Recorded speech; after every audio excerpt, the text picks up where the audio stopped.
Безотговорното, некомпетентно и безрезултатно управление на Софийска община до момента непрекъснато се оправдава с липсата на пари. Липсата на пари обаче е една кръгла лъжа. Защо? Защото за последните 4 години Софийска община е удвоила своя бюджет. Да сме усетили удвояване на качеството на услугите за софиянци?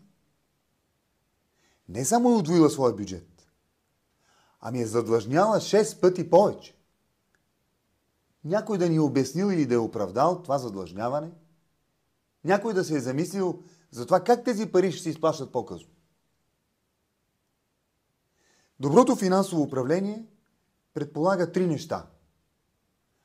Добра събираемост на данъци и такси, които са най-високите в България, скандално високи. И би трябвало да се намалят. При една добра събираемост няма да има нужда да са толкова високи. Очевидно.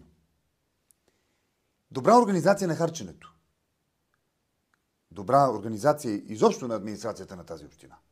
Защото ако едно действие изисква 2 пъти повече време от необходимото, съвсем очевидно, че ще трябват и повече пари от необходимото.